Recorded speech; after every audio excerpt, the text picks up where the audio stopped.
The happiness of your life depends upon the quality of your thoughts, therefore, guard accordingly, and take care that you entertain no notions unsuitable to virtue and reasonable nature. It is not death that a man should fear, but he should fear never beginning to live.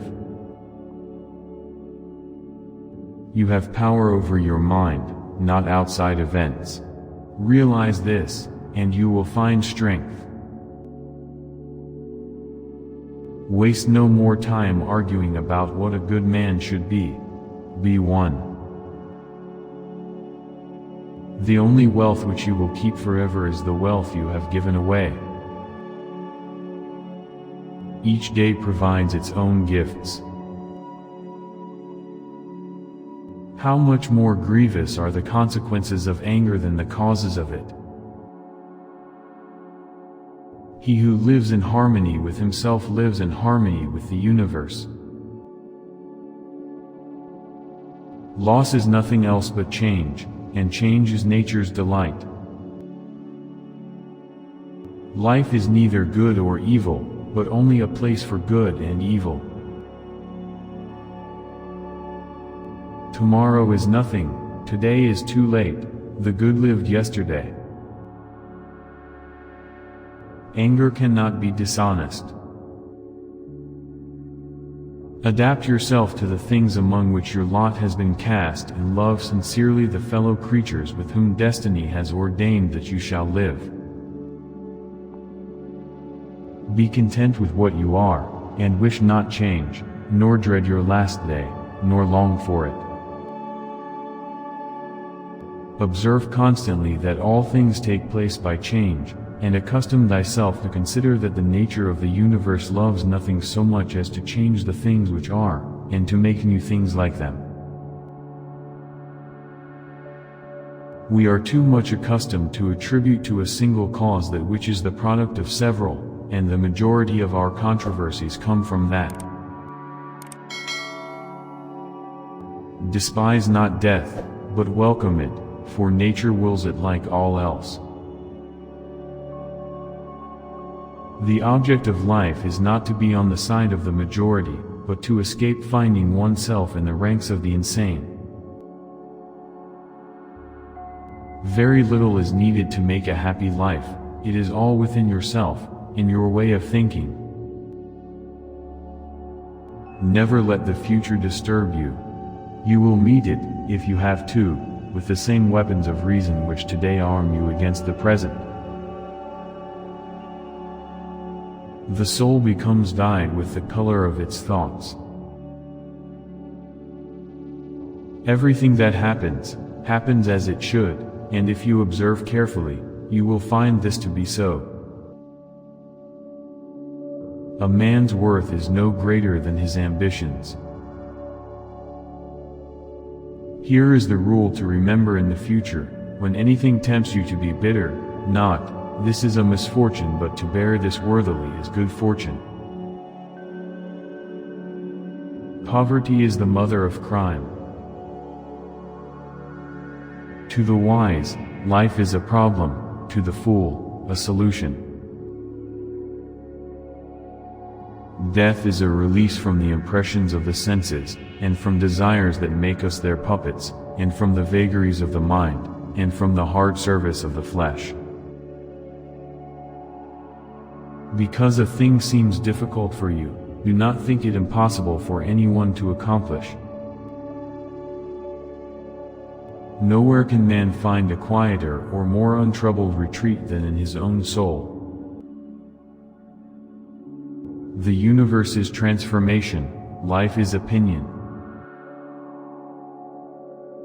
To live happily is an inward power of the soul. To refrain from imitation is the best revenge. When you arise in the morning, think of what a precious privilege it is to be alive, to breathe, to think, to enjoy, to love. Reject your sense of injury and the injury itself disappears. The best revenge is to be unlike him who performed the injury.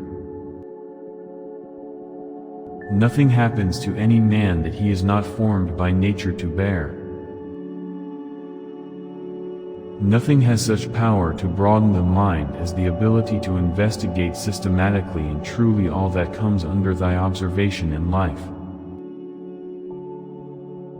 Time is a sort of river of passing events, and strong is its current. No sooner is a thing brought to sight than it is swept by and another takes its place, and this too will be swept away.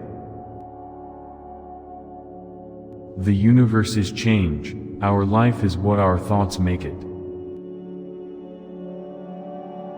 The art of living is more like wrestling than dancing. Such as are your habitual thoughts, such also will be the character of your mind, for the soul is dyed by the thoughts. Natural ability without education has more often raised a man to glory and virtue than education without natural ability. Because your own strength is unequal to the task, do not assume that it is beyond the powers of man, but if anything is within the powers and province of man, believe that it is within your own compass also. A man should be upright, not be kept upright. Accept the things to which fate binds you, and love the people with whom fate brings you together, but do so with all your heart.